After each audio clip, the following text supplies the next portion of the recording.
Welcome to the Western Ohio PBIS Network podcast. You are watching video 5 of the 7-part video series that is going to help your teams help to develop that Tier 2 PBIS implementation. This video is going to focus on interventions. This intervention that we will discuss in this video is the check-in, check-out, the behavior education program. After this video, you will be able to identify 5 implementation components of check-in, check-out. You will understand how to design and implement a check-in, check-out program that is contextually relevant for your students in school, but adheres to the implementation of critical features of the Tier 2 PBIS implementation. You're going to understand how to determine how student data will be collected and graphed. You're going to understand how to monitor progress and make decisions for students who participate in check-in and check-out. You're going to understand how to create a process for fading interventions, and you're going to understand how to determine criteria for exiting the intervention. So let's go ahead and jump right in. So let's do an overview of the check-in, check-out intervention. So check-in, check-out is a Tier 2 group-oriented intervention that is designed for students whose behaviors are, number one, they're unresponsive to those Tier 1 universal practices and systems. Number two, they do not require more immediate individualized interventions, meaning those behaviors are not severe enough to warrant those individualized Tier 3 interventions. And number three, they are observed across multiple settings or contexts. So we have problem solved and we have identified that these behavior problems are happening in various settings and at various times with various teachers. So check-in, check-out is designed to be continuously available and easily accessed soon after a student candidate is identified. If you remember from our previous videos, we said one task of that Tier 2 team is to ensure that their implementation of Tier 2 has a process and systems in place that allow a student to begin receiving interventions as soon as they have been identified as in need of those Tier 2 systems.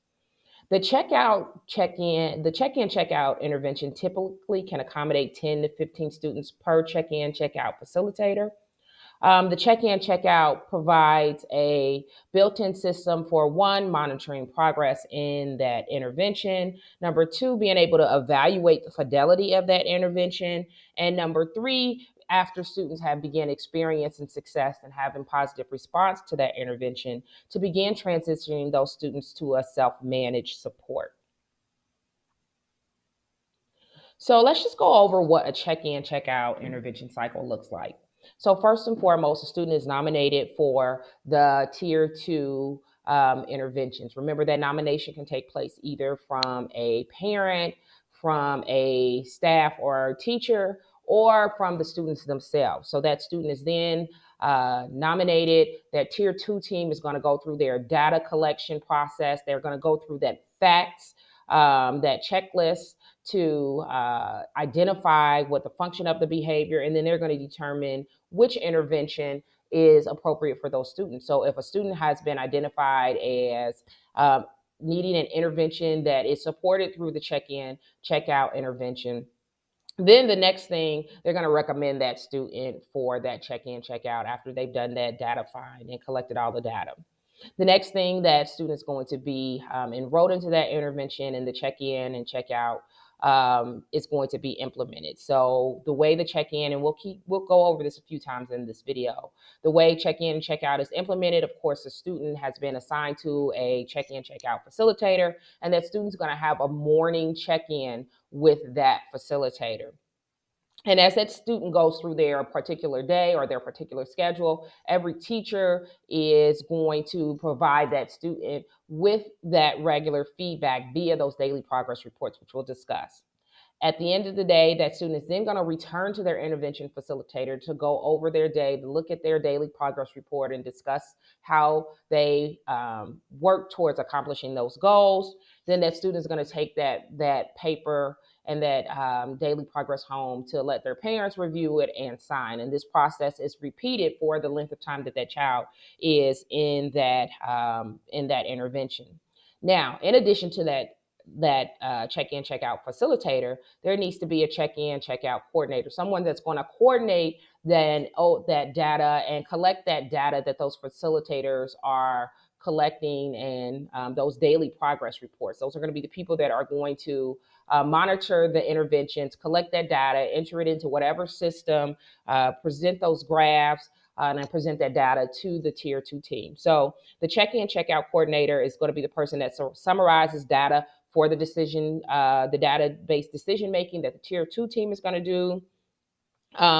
They are going to be looking bi-weekly or whatever time frame that tier 2 team comes up with to look at student progress. They're going to be looking at the results of those daily progress reports. They're going to be entering it into whatever system to decide how that student is responding to their program and to that intervention, whether they're having a poor response, a questionable response, or a positive response. They're going to decide based on that data whether they need to revise that program through intensifying supports or fading supports, or do they need to begin to exit that program because they are having a positive response. So that check-in, check-out coordinator is going to be very important. So as we just said earlier, the daily components of check-in, check-out are, of course, check-in. They check in with that student and that facilitator in the morning to set goals. This is really going to help that student set the tone for their day. They're going to get regular teacher feedback from all of the teachers. So those teachers will be completing those daily progress reports. So if they are in a middle school or a high school or in they have multiple teachers, that each of those teachers are going to complete that daily progress report based on that schedule. And then at the end of the day, they're going to check out with that intervention facilitator, and they're going to discuss how well they performed during that day, how well they met those expectations during the day. They're going to look at what percentage of their daily points that they earned, et cetera. And then the next step is that intervention coordinator is going to collect the data and monitor that student's progress. So as I said, with check-in and check-out, students complete that check-in with a check-in, check-out facilitator each morning after arriving to school. So again, these can be anyone in the building. It doesn't necessarily have to be an intervention teacher. It can be any adult in the building that has a reputation for establishing good relationships with students. The facilitator is going to provide that student with their daily progress report. They're going to offer those pre-corrects for meeting those daily behavior expectations and points and goals. So they're going to go over those skills that they expect for the students to demonstrate, or those behaviors that they expect for the students to demonstrate. That's also on that daily progress report. And again, this person is really helping to set the tone for the student and help that student be more accountable to demonstrating those expected behaviors. So it's very important that in a check-in, check-out program that all adults in the building understand the impact of feedback and feedback about behavior. So whether that feedback is going to be specific positive feedback where we are acknowledging when students are performing those expectations, or if it's corrective feedback when we are redirecting and reteaching behaviors because that student did not follow those expectations or rules. So in a check-in, check-out program, students receive regularly scheduled specific feedback about behavioral performances from all of their classroom teachers. The teacher feedback is going to occur at the end of each class period or during natural transitions throughout the school day. So at the end of a period, at the end of if the students are passing classes, or if they are in a self-contained class, or such as that, they'll give that feedback through natural transitions during the day. At the end of our reading block, we'll have that transition. So we just have this time built in where we're going to be giving students that feedback about how they're performing those expected behaviors. We look at feedback through the same behavioral feedback, through the same lens that we look at academic feedback. We want students to know what they are doing well and where they have areas for improvement and how they get to those areas. So at the end of the day, of course, the students are going to do a checkout. They'll return that to that facilitator so that facilitator can review those goals, review the amount of points that those students earn throughout the day. So at the end of each day, students return to the intervention facilitator for a checkout. At this time, points are earned on the DPR, the daily progress report. Those are total. So the intervention facilitators are going to provide students with that additional specific positive feedback. They may offer that tangible or that whatever that acknowledgement system is that is associated with that school-wide tier 1 recognition if that student has met those points. So again, the purpose of this is to have the students to be able to connect that acknowledgement, whether it be through a token or a tangible or whatever, to that demonstrated and that expected behavior. Once the students are able to connect those two things, it's more likely that they will continue to demonstrate those behaviors in the future. So if a goal perhaps is not met, the student did not get the points that they were supposed to get, the facilitator is going to use that opportunity as a reteaching moment. They're going to review those expectations. They're going to give that corrective feedback, and they're going to provide that support and encouragement to help those students begin to demonstrate those expected behaviors. So it's very important that when we are using check-in and check-out, that we have established systems that allow for those daily progress reports to be completed by the staff, as well as there is a process in place for how we will collect that data so that we can monitor the student's response to that data. So that facilitators are going to, and again, this is just a suggestion of a process. Those intervention facilitators are going to enter the percentage of daily progress reports, daily progress daily points on that progress report, earned by each student into that spreadsheet, whatever that spreadsheet or that collection process is. And if they use a spreadsheet or if they use an intervention information system, that's really up to the district. But there should be a way to enter these points in that will then allow for a graph to be drawn or put into place. So then the student data is periodically graphed and then reviewed by that tier 2 team. So as I said, it's easier when the team is able to graph that data because they're going to be looking for trends. They're going to be looking for how their performance is moving towards that goal that tier 2 team has set. The results are then going to be used to monitor progress and then make intervention decisions. They're going to decide if this student is having a positive response, a poor response, or a questionable response. And we talked about those types of responses in the previous video. So it's very important with check-in and check-out that we have engaged those students that are participating in check-in, check-out. We've engaged their parents. Their parents are going to be responsible for reinforcing those behaviors at home, reviewing those daily progress reports to determine if that student met their goals each day, discussing how those students can do that. So those parents are very important in that process. So students are going to be reminded each day to take their daily progress report home, and the parents are going to be asked to sign and then return that daily progress report to school the following day. So it's going to be important that that is included in those procedures for the check-in and check-out program, that they take those progress reports home and that parents continue to sign those reports, acknowledge that they have reviewed those reports with their children. So let's talk about some weekly components of the check-in and check-out. So the check-in, check-out intervention coordinator will examine student data, and they're going to prioritize which students will be discussed during the meetings, those tier 2 meetings. Remember, not all students in a tier 2 program need to be discussed at every meeting. So this is why it's going to be important for that intervention coordinator to have access to data to be able to look and see which students need to be discussed. The check-in, check-out coordinator will provide an update for the number of students participating in the program and the number of students showing a positive response. Remember that positive response means the amount of points that student is gaining each day through those daily progress reports is moving towards meeting that goal line. So they are moving in an upward trajectory, and that they are having a positive response. So using graphs of student data generated by that check-in, check-out coordinator, the tier 2 team is going to make decisions about how that whether that student needs to, their support needs to be intensified because they're having a poor response.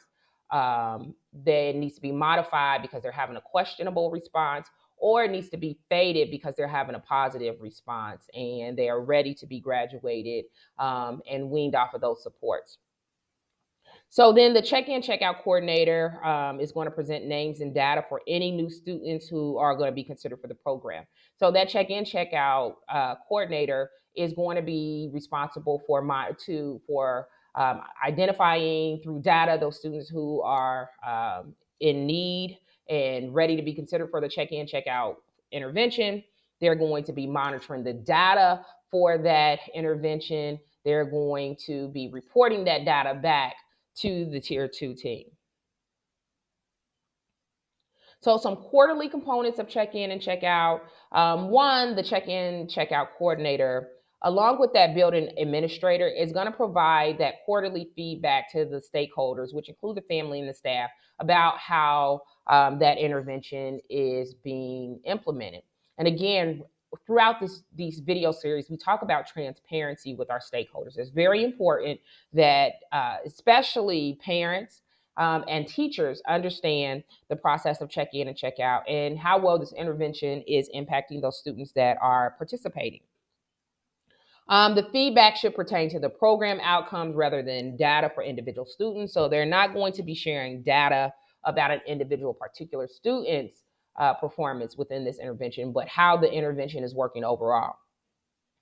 Providing these occasional updates is going to be useful for maintaining staff interest in the program, recognizing the accomplishments of students that are participating in the program, and recognizing the accomplishments of those staff that are participating in the program, as well as identifying areas for improvement. Because again, those classroom teachers, that student personnel, they will all be involved at some level in helping to implement those tier 2 interventions. So we want to make sure that they are involved in that data and that we are sharing that information with those stakeholders. So there are, as we know, check-in, check-out is a research-based practice, meaning there is research to show that this, when implemented with fidelity, can have a positive impact on student behavior. So several practices that are embedded into the check-in and check-out, which are research-based, practices, is one, that in a check-in and check-out program, we have defined expectations. These expectations, remember, are in alignment with those school-wide expectations. And there are defined expectations and defined expected behaviors. Check-in and check-out is going to allow and increase the amount of positive adult contact that a student has. And we know that when students have positive adult relationships, this is more likely to have a positive impact on their behavior. Number three, check-in and check-out is going to offer those social skills training, meaning these students are going to have those expected behaviors reinforced, retaught when necessary, through that individual interaction with adults. They're going to be having specific intervention and reteaching using those evidence-based practices of those skills. And again, they're going to also be receiving direct instruction of those skills in addition to the direct instruction that they receive in their tier 1 universal. So they're going to be having a reteaching through direct instruction of those behavioral skills that they need to demonstrate to meet those expectations. They're going to be getting that feedback, whether it be specific positive feedback or corrective feedback. Those students are going to be working with an adult daily in the mornings and in the afternoon to get feedback on their performance. Check-in and check-out is going to have a homeschool communication process that's going to allow the coordinators and the teachers to convey to parents how that student performed in that day, and that parent is going to have the opportunity to discuss their performance with that child, and acknowledge that they've understood and discussed that behavior with their child through that daily progress report, and be able to provide any comments about what they have observed back to that teacher. So it's going to bridge that home school communication gap that we sometimes see. It's going to be a positive. It includes positive reinforcement, meaning when students are meeting with their facilitator and that student is working towards, or they've met their daily goal, they're going to receive positive reinforcement, which is going to increase the likelihood that they're going to keep demonstrating those behaviors. And then another component or research-based component is that consistency of a schedule, of structure that the check-in, check-out program is going to provide.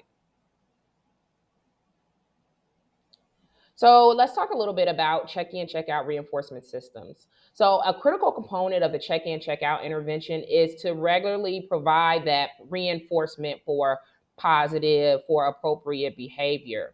So those reinforcers should emphasize the social aspects of the intervention, and be looking at how they are performing towards meeting those expectations. So if the expectations are be kind, what did they follow those rules? Did they meet those expectations throughout the day, rather than looking at academics?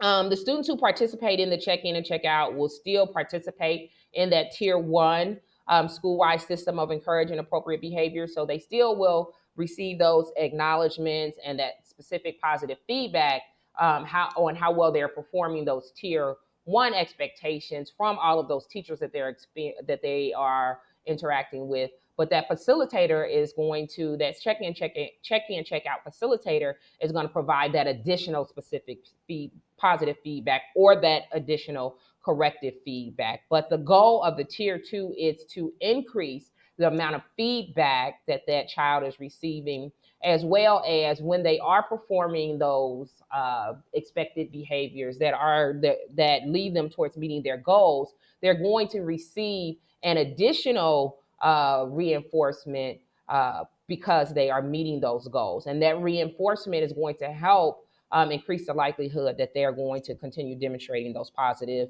behaviors. So there are several roles that are pivotal in the check-in and check-out intervention. So let's talk about the roles and responsibilities of those two people.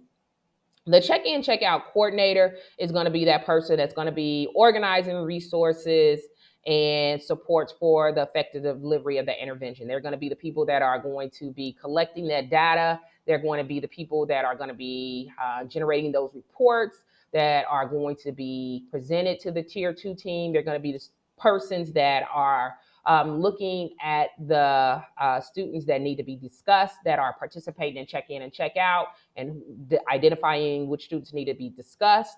They're going to be looking at progress. So that person is going to be the coordinator of that intervention to collect that data and monitor that progress. Now, the check-in, check-out facilitators are going to be those adults throughout the building that are responsible for the direct daily contact with the students. They're going to be the people that meet with the students in the morning and in the evening after school, at the end of the day, not the evening, at the end of the day, to discuss how well that student performed. Again, remember, these don't necessarily have to be classroom teachers. These could be counselors. These could be any adults in the building that have a reputation for building positive relationships with the children.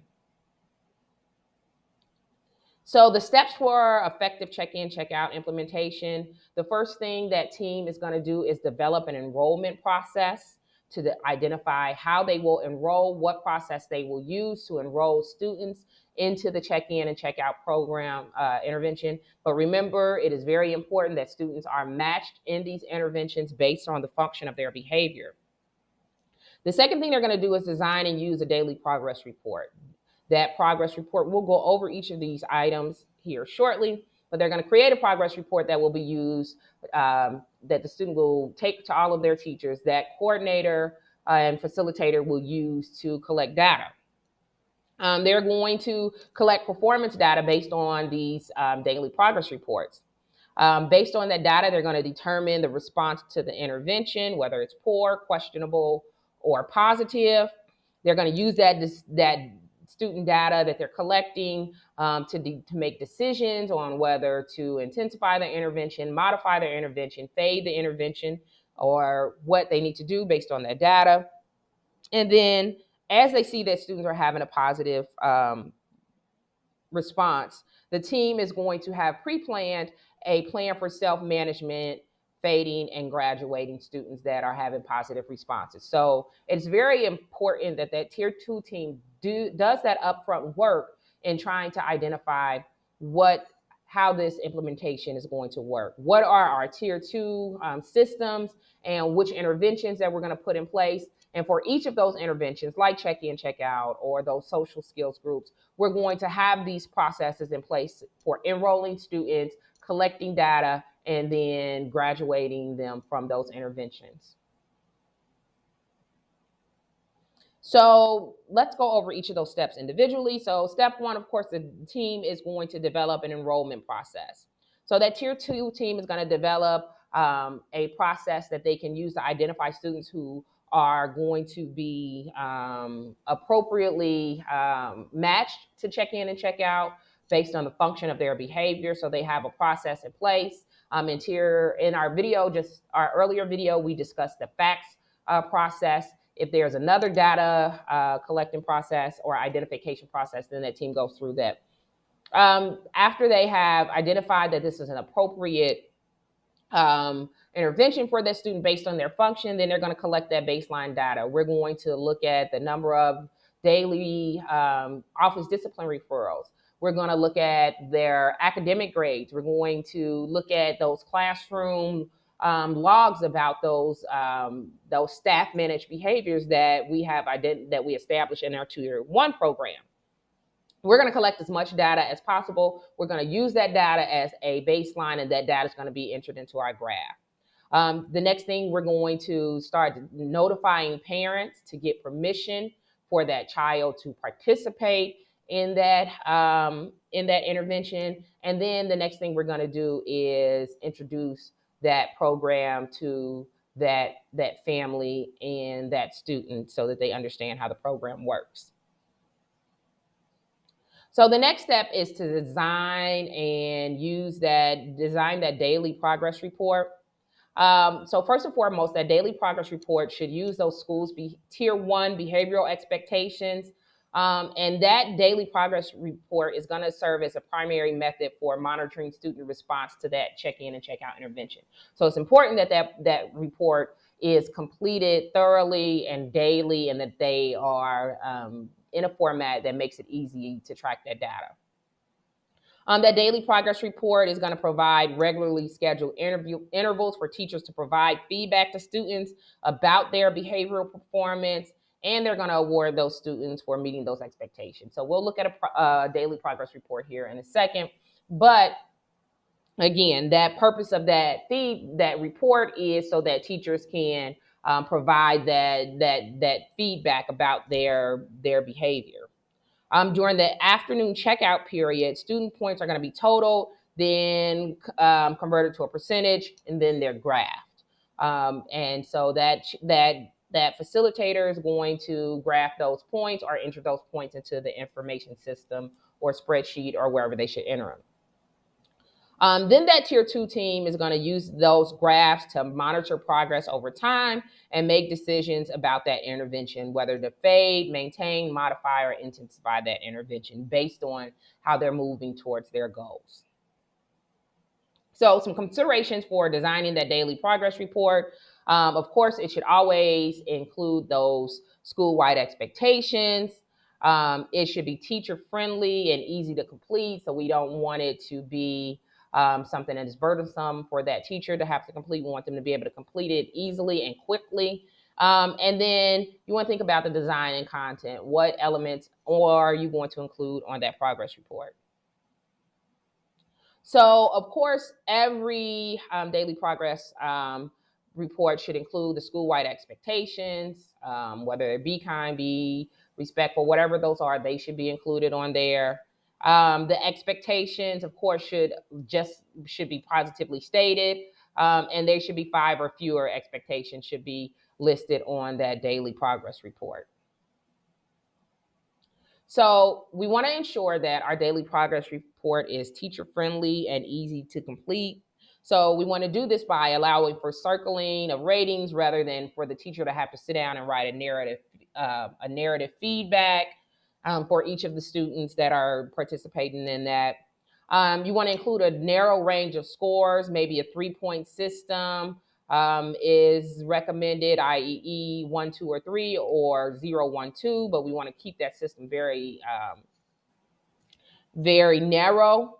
You want to make sure that we have a scoring guide that is on that daily progress report so that a teacher knows what a 0 means, a teacher knows what a 1 means, a teacher knows what 2, whatever that reading. The staff should clarify and agree on the differences between the ratings. So we want to get feedback as we're creating these rating systems from those teachers. So what's the difference between a behavior that is a 0 and a 1, or a 1 and a 2? We want to make sure. And then we also want to include a place to record success rather than just extra comments. So again, we always want to identify something positive. We always want to increase the amount of positive feedback that a student is receiving. So we either want to do it at 5-to-1, 4-to-1 ratio, where we're giving more specific positive feedback than we are negative or corrective feedback. So let's continue to talk about that design and content of that daily progress report. Ideally, you want to save trees, save papers, be responsible to the environment. So that daily progress report could be made to fit on a half sheet if there are copying concerns, or if we want to make sure that we are not using up clicks, or we're being responsible to the environment. Those non-classroom settings typically are not included on the daily progress report, so we are looking at performance within that classroom. They include a minimum of 4 rating periods throughout the day. So we want to make sure we have 4. If they are passing classes and they have a 6-bell schedule, then there is a space for 6 teachers, or for all of those bells to be represented and monitored on that progress report. If they're in a self-included classroom, then all of the transitions throughout the day should be included on there. And so again, they should correspond with those natural transitions of the day, whether that student is in a self-contained class, and we're looking at our reading time, our math time, or science time, or all of those times, it should correspond with that, or if it's corresponding with bells that they. Optimally, marking periods are no longer than 75 minutes. So we are grouping students in, we are monitoring them for periods of no longer than 75 minutes. If you're on a block schedule, then this needs to be something that the team considers. It should include a column place for teachers to initial ratings and initial that they have completed that. And it should include a line for a parent signature and a place for parents to record success as well as teachers to record success. It should include an area to tally up those total points, as well as a way to look at the percentage, something to indicate the percentage of the goals that they will meet. So here's an example of a daily progress report. As you can see, there's a space for the student's name, the dates. Here is the scale. So in this case, they are on a 1 to 3 scale. So a 3 means they had to have 0 to 1 reminders. A 2 meant, in this case, they had to have 2 reminders, and a 1 meant they had to have 3+ reminders. Now, remember, this is going to be up to the team to decide what this scale looks like and what each of these ratings mean. So as you can see across the top, they have the school-wide expectations: be safe, be respectful, be responsible. They have the student schedule, that daily schedule. So 8:30 to morning break, morning to lunch, lunch to afternoon, afternoon break to dismissal. And then they have the ratings where the teacher's just going to go in and circle it. They have where the teacher's going to initial, and then they have a place for success notes. Remember, in this positive, we're not writing any of the negative comments. We just want to say something that the child did that was positive. Right here is where that facilitator is going to have discussed with that student their goal. That tier 2 team is going to have identified that goal, that starting out goal. Remember, the goal should be challenging, but also accomplishable, something that they can meet. So if the goal was 80%, it would be circled here. And then that person would tally up the points. So the points that they received totally, they would look at the possible point, and then they would look at the percentage of points that they got. And then they would give that parent the opportunity to sign to indicate that they have and acknowledge that they've looked at this report, and then the opportunity for the parent to give some specific positive feedback. So the next step after they design that daily progress report is to put in a process to collect performance data. So that school tier 2 team is going to decide how they're going to collect that data. So the school tier 2 team should decide which option best meets the needs of check-in, check-out personnel who will be responsible for keeping track of the data. That data collection system needs to be accurate, but also manageable. So when they are creating that implementation, they're going to decide how they are going to collect data. So as they're collecting that data, after they've collected that data and they've decided how often they're going to collect that data, looking at that data weekly, bi-weekly, whatever length of time they decide they're going to do, they're going to use that data to determine the response to intervention. So this is why it's very important that, one, the daily progress reports are completed accurately. Two, there is a process for entering that data into a system and generating reports, so that the response to the intervention can be determined. So the data should be reviewed regularly to monitor student progress and determine each participant's response to that check-in and check-out intervention. That check-in, check-out intervention team, or that tier 2 team, is going to examine student baseline data to decide on performance. On a performance goal, the student is likely to meet fairly rapidly. Remember, this is the initial integration into this intervention. We want to select a goal that's challenging, but something that they have the ability to meet, that's achievable. So it's important that students experience success early within that check-in, check-out intervention, because this is going to encourage them to continue working towards that goal and continue their participation, their active participation. So step 5, the team is going to use this student data to make decisions. So the tier 2 team is going to review and interpret that student data to determine if they're having a positive response to the intervention, a questionable response to the intervention, or a poor response. We discussed the types of responses in the previous video, and then they're going to make a decision about what occurs next. What decisions, how does that student move forward in this intervention next based on that data? Decisions should be made about continuing the intervention, or intensifying the intervention, or modifying the intervention, or fading the intervention, or if we need, that team needs to return to the problem-solving phase to gather additional information. The decisions about the next phase of intervention should be made on student data. Every decision about how that student moves through that intervention should be made based on student data. So step 6 is to plan for self-management, fading, and graduation, which we will talk about in these in all of the videos, but we'll talk about self-management and self-monitoring a little bit in video 7. So self-management is a broad term that refers to a child's ability to effectively be aware of and modify their own behavior. Some components of self-management includes the ability to set goals, to self-evaluate, to self-record, to self-reinforce, and to self-instruct. Within the check-in, check-out instruction for self-management. This is going to occur before those interventions are faded or removed. So before we remove these interventions, and when we see that they're having a positive response to the interventions, then we're going to begin this process of teaching those self-management skills. And we're going to be, as we are fading those interventions, there's tier 2 interventions that they're receiving. So fading refers to the process of gradually removing check-in and check-out intervention components for students who have met those goals and that are having a positive response to the intervention.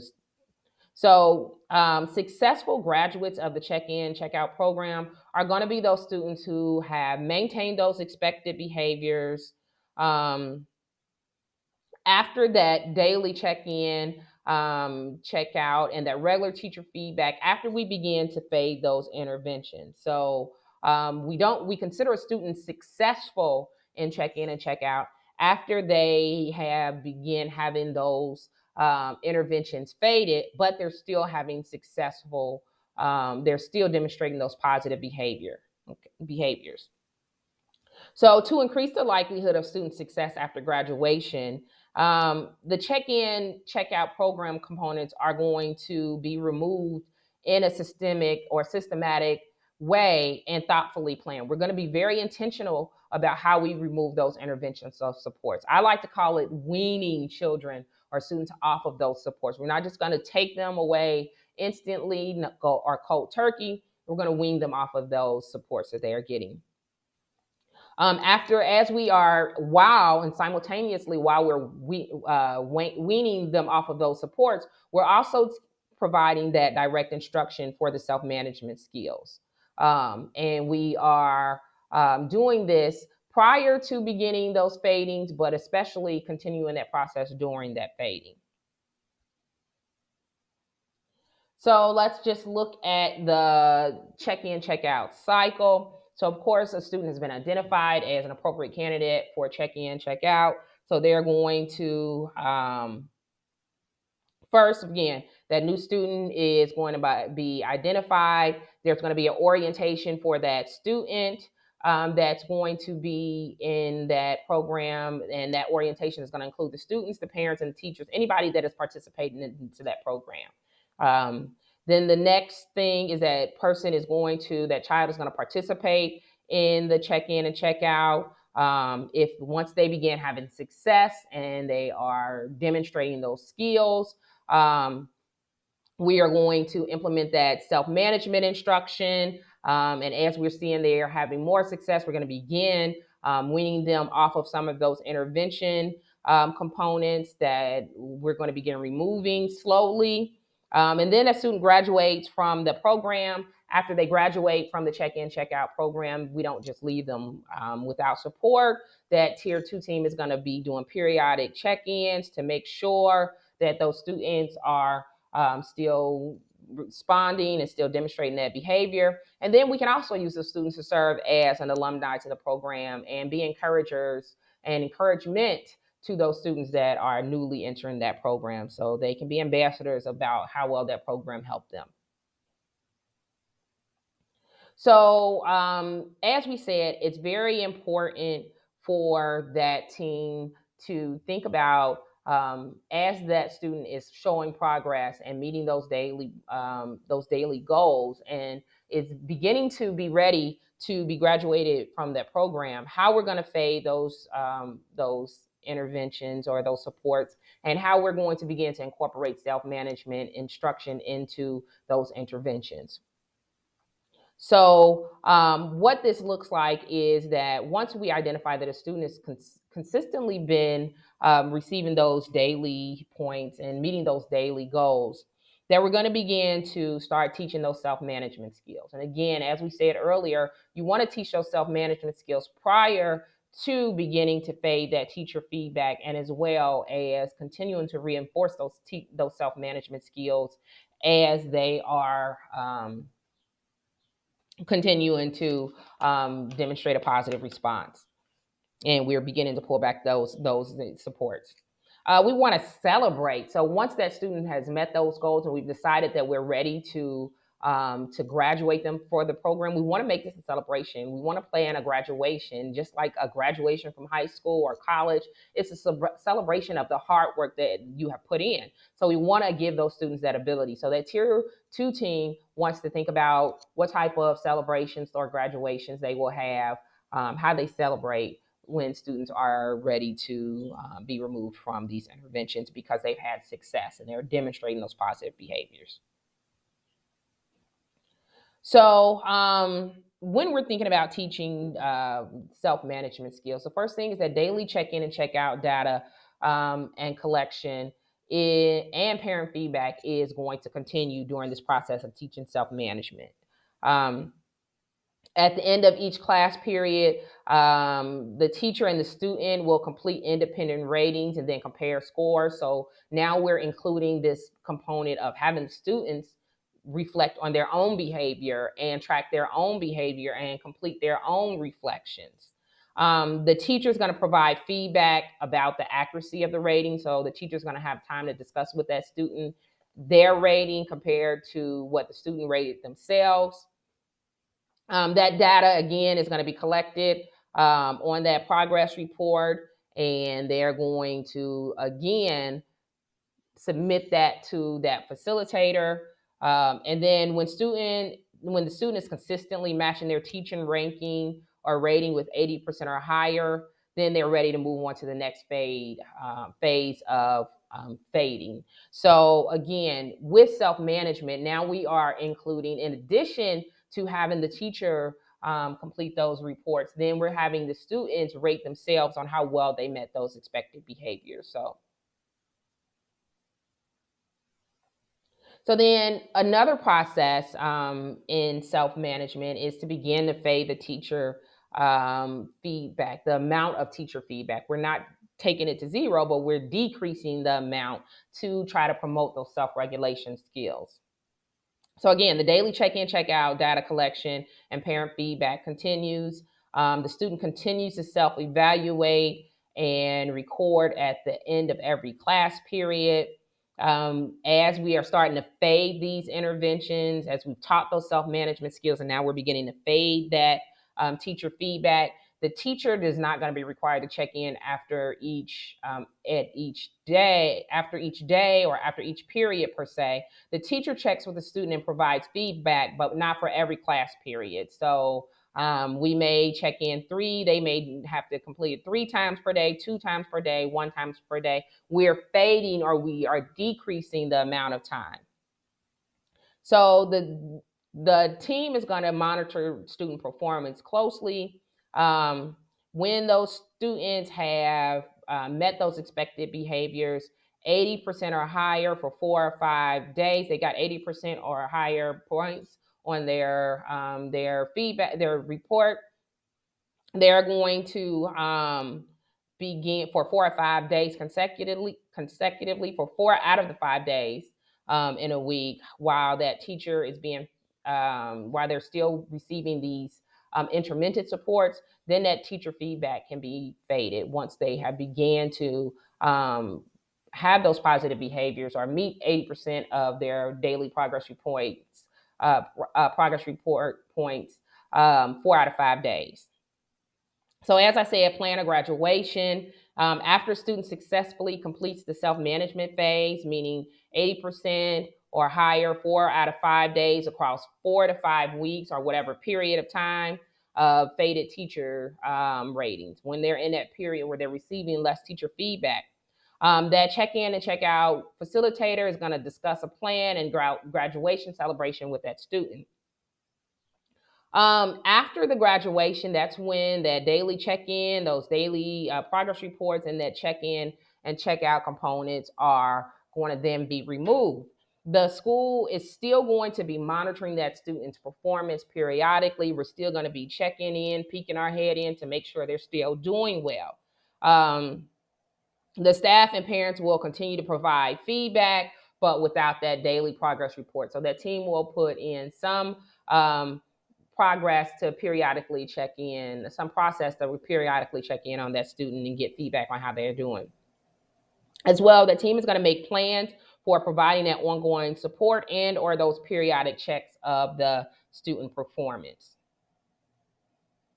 So there will be times when a student may be having a questionable or a poor response to check in, check out.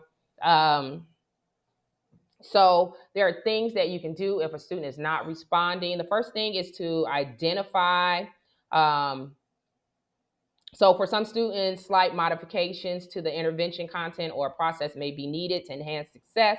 So we want to have that process in place to identify those students who are having a positive, questionable, or poor response to the intervention.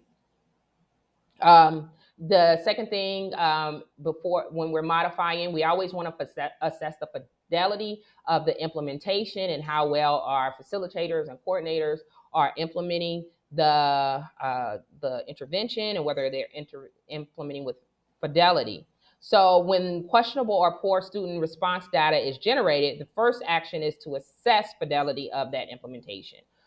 We always want to know if it's being implemented with fidelity to know if that's where we need to change or if the student having a poor, questionable response because the intervention is just not appropriate for them. But the first and foremost thing we need to do is make sure that we are looking at fidelity. All right.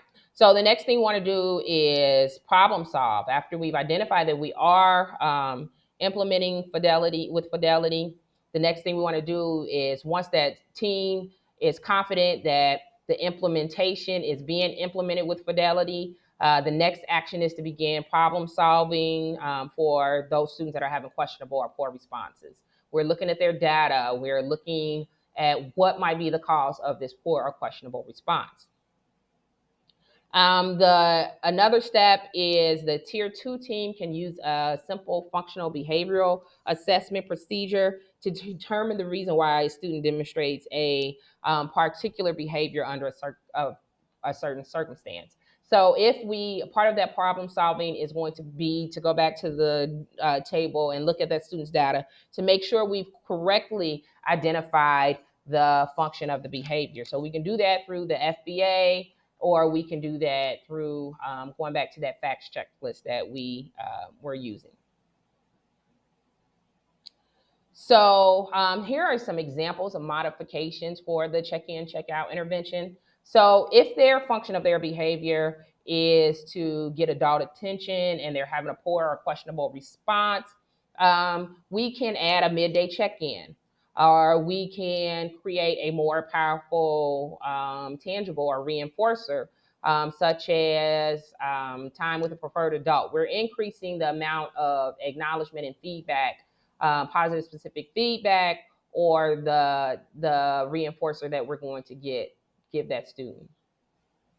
If their function of behavior is to get attention, get peer attention rather, we can modify check-in, check-out by allowing them to get reinforcers that they are allowed to share with their peers or activities. So you can get an opportunity to have lunch with your facilitator, with your peer, bring a friend to lunch, or I get 2 coupons and I get to share 1 coupon with my peer.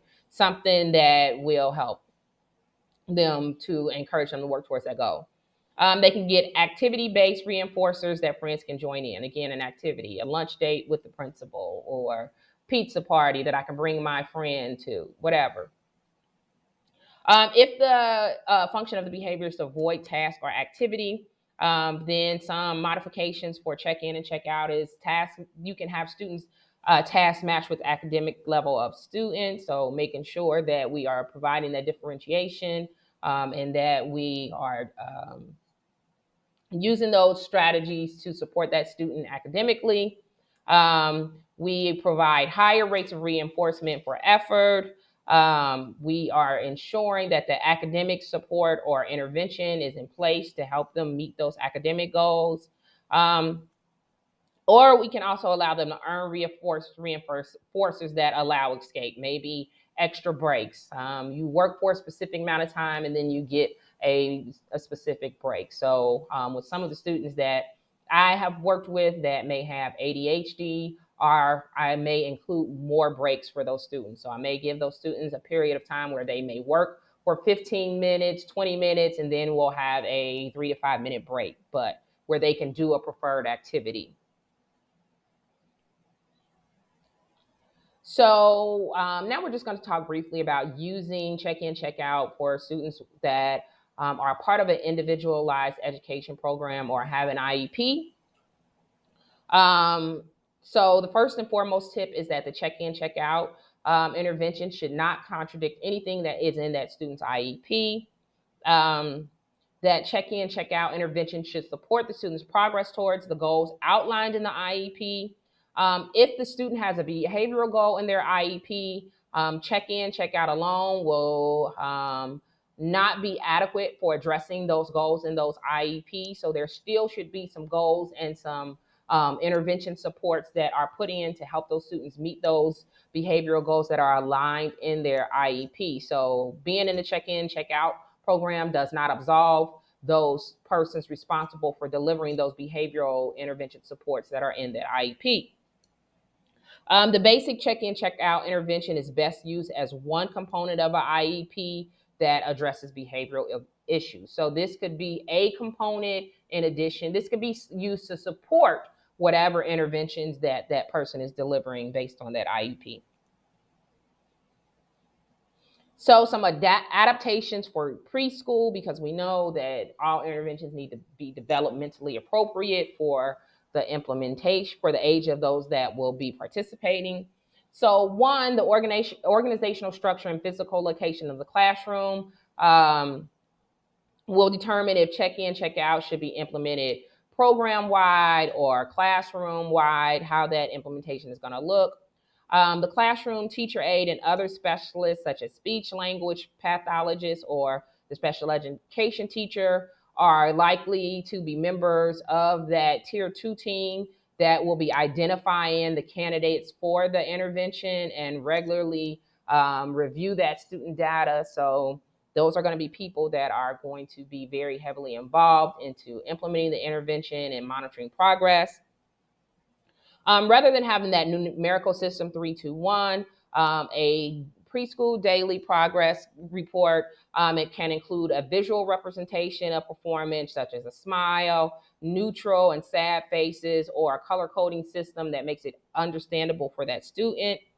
And then that those younger children will need the teacher to model those expected behaviors and then provide opportunities for that immediate practice and recognition, that direct instruction um, that is going to have that teach, practice, and reinforce opportunities. So to think about some adaptations for high school, the first thing is to number one, provide instruction for and emphasize the importance of self-management. So we're always going to be trying to move students towards self-regulation and self-management of their own behaviors. We want to combine those behavioral interventions and social supports with the academic support so that we can continue to maintain their engagement with school. We're going to identify a target population and link those students with adults they connect with or find reinforcing. Again, it's important for whoever the adults that are going to be the facilitators to have that ability to engage and build positive relationships with the students. So whenever that tier 2 implementation and interventions include all of the teachers and students and families and staff need to be trained on those interventions. So that tier 2 team is going to need to spend some time thinking about what that training looks like and what are the training needs, who needs to be trained, and what level of training do they need to have. So all teaching members must receive training on how to perform tasks associated with their role in the program. And remember, these are going to have different levels of training. So there are going to be some teachers that are going to participate and they just need a brief overview, the entire staff. They may not have any students that are going to be trained that may participate. When they do have people participating, they may be those people that have to fill out the progress reports. We want to make sure they are trained on how to do every aspect of their role.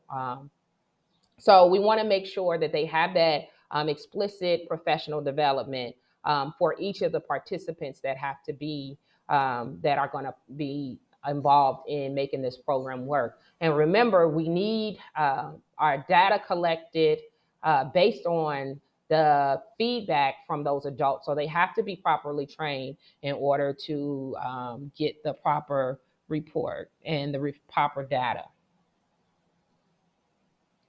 So let's talk about some roles on the check-in, check-out intervention team. So of course, that tier two team, that their role is to attend those weekly meetings, to contribute to decisions, conduct orientation meetings, gather supplemental information on students, assist with staff development and workshops, etc. That is the role of that entire tier two team.